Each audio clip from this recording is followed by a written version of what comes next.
Good morning students. आज हम पढ़ने वाले हैं class 10th English first flight book की page number 14 poem number 1 and the name of the poem is dust of snow written by Robert Frost. Before we start studying the poem, I would like to tell you something about Robert Frost. Robert Frost was born in 1874 in San Francisco, California, USA, and his father's name was William Prescott, and his mother's name was Isabella Moody. Robert Frost died on 29 January 1963 at the age of 88 in United States of America. थोड़ा सा और आपको Robert Frost के बारे में interesting knowledge एक दो point बताना चाहेंगे। रॉबर्ट फ्रॉस्ट को America's grand old man of poetry भी कहा जाता है। रॉबर्ट फ्रॉस्ट की पहली पोएम 1913 में पब्लिश हुई, जिस पोएम का नाम था माई बटरफ्लाई। रॉबर्ट फ्रॉस्ट ने एक पोएम लिखी जिसका नाम था stopping by the woods on a snowy night. इस पोएम का नाम आपको क्यों बता रहा हूँ, क्योंकि ये पोएम हमारे कंट्री के first prime minister Pandit Jawaharlal Nehru की फेवरेट पोएम थी। ये आपको आगे चल कर के जब आप पीजीटी एग्ज़ाम्स वगैरह की तैयारी करेंगे तब वहाँ पे क्वेश्चन पूछे जाएंगे। लेकिन for your kind information I just want to add few knowledge. और एक इंटरेस्टिंग पॉइंट उनके बारे में बताना चाहेंगे। Robert Frost was the only poet who won the Pulitzer prize 4 times. What is Pulitzer prize? ये अमेरिका में लिटरेचर की दुनिया में दिया जाने वाला एक डिग्निफाइड अवार्ड होता है। First Pulitzer prize he won in 1924 and second one he won in 1931। Third prize he won in 1937 and fourth and last Pulitzer prize he won in 1943. So after this kind information, I would like to start explaining the poem Dust of Snow. इस poem को start करने से पहले थोड़ा सा इस poem का आपको एक बैकग्राउंड इसका बताना चाहेंगे कि इस पोएम को लिखने से पहले जो रॉबर्ट फ्रॉस्ट होते हैं वो दुनिया की तकलीफ़ों वगैरह को देख कर के इतने उदास होते हैं कि वो एक एकांत जगह पर जा कर के एक पेड़ के नीचे बैठ जाते हैं, और उसी पेड़ का नाम होता है hemlock tree. Hemlock tree actually America और क्रिश्चियन लोगों के यहाँ एक सिंबल ऑफ मिसफॉर्च्यून माना जाता है, यानी दुर्भाग्य की निशानी माना जाता है।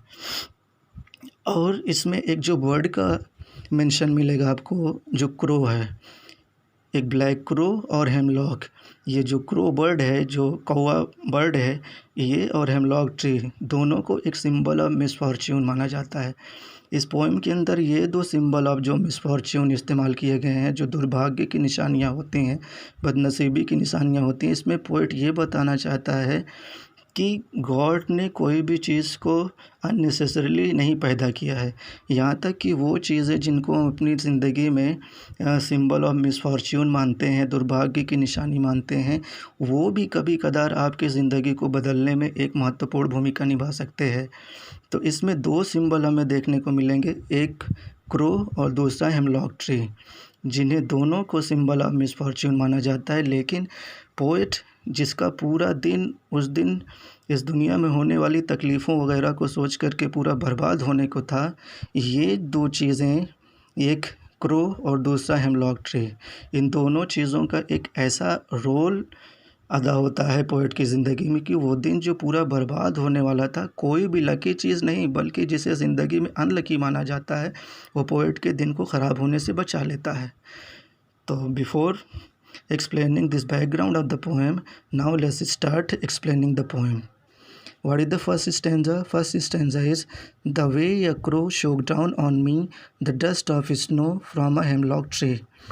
Second stanza, has given my heart a change of mood and saved some part of a day I had chewed. First stanza, before explaining the stanza, I would like to tell you some hard words and its word meaning. First word is there, shook. Shook means in Hindi which is called hilaya. Hilaya means caused the twisting of the branch. Hemlock, what is hemlock? Already I told you, hemlock is a tree which is the symbol of misfortune, जिसे दुर्भाग्य की या बदनसीबी की निशानी माना जाता। Crow आप जानते हैं। तो अब देखते हैं फर्स्ट लाइन है the way a crow means जिस तरीके से एक कौवा shook down on me the dust of snow. यानी थर्ड लाइन को सेकेंड लाइन के साथ ज्वाइन करके पढ़ेंगे। Shook down on me means the dust of snow, जिस तरीके से एक कौवा हेमलॉक ट्री की एक ब्रांच पर आकर के बैठता है और उसके बाद बैठने के बाद कौवे के बैठने की वजह से जो हेमलॉक पेड़ की जो डाल होती है वो हिलती है। और क्या होता है shook down on me the dust of snow means कौवे के बैठने की वजह से जब ब्रांच हेमलॉक ट्री की हिलती है तो बर्फ़ का एक छोटा सा पार्टिकल हिलता है मतलब पोएट के ऊपर गिरता है। पहले ही बताया कि पोएट उस पेड़ के नीचे दुखी मूड में बैठे रहते हैं और एक काला कौवा उड़ते हुए कहीं से आकर के हेमलॉक ट्री की एक शाखा पर बैठता है और बैठने के कारण एक बर्फ़ की छोटा सा पार्टिकल पोएट के ऊपर आकर के गिरता है। ये फर्स्ट स्टेंजा है। I hope is it clear to all of you. Second stanza has given my heart a change of mood. Has given my heart means मेरे जो उदास जो मन था, जो हमारा उदास मूड था, मैंने पहले ही बताया कि पोएट जो होता है वो उस दिन दुनिया की तकलीफ़ों को सोचते हुए बड़ा उसका मूड जो होता है उदास होता है, उसका दिल बड़ा उदास होता है।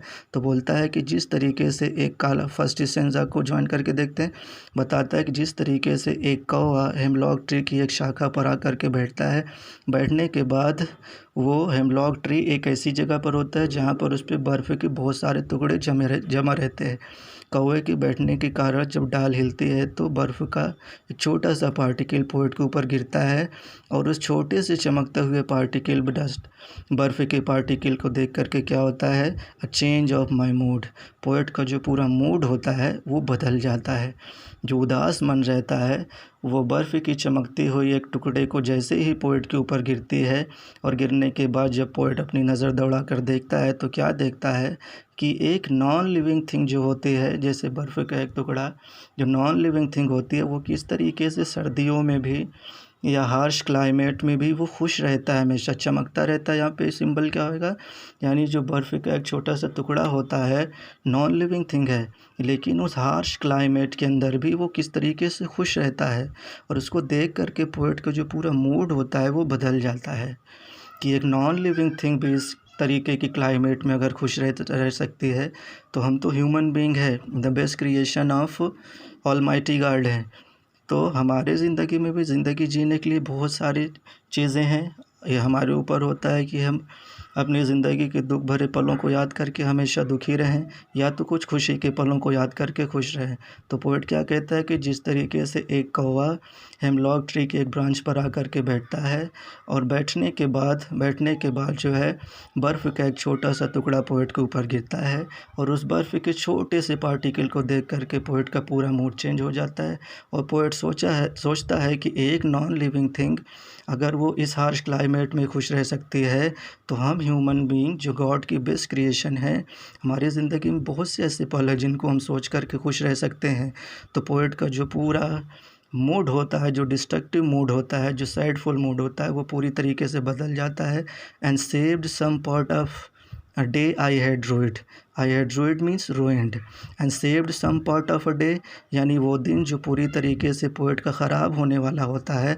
आई हैड रूइड मीन्स वो दिन का जो हिस्सा जिसे मैं पूरी तरीके से बर्बाद करने वाला था, वो एक काले कौवे के हेमलॉक ट्री की ब्रांच पर बैठने की वजह से एक डस्ट के पार्टिकल पोएट के ऊपर के गिरने की वजह से उस पार्टिकल को देख करके पोएट को जो शिक्षा मिलती है उससे पोएट का एक दिन जो पूरी तरीके से बर्बाद होने वाला होता है वो बर्बाद होने से बच जाता है।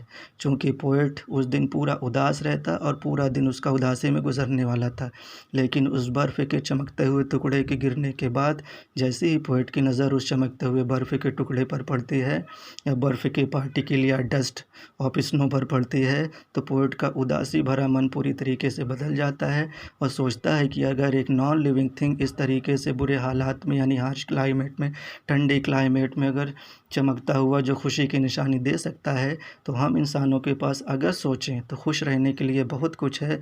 तो पोएट अपने उस दुखी भरे मन को बदल देता है and he started being happy and decided to live the day with full flow or with full joy. Thank you. Have a nice day.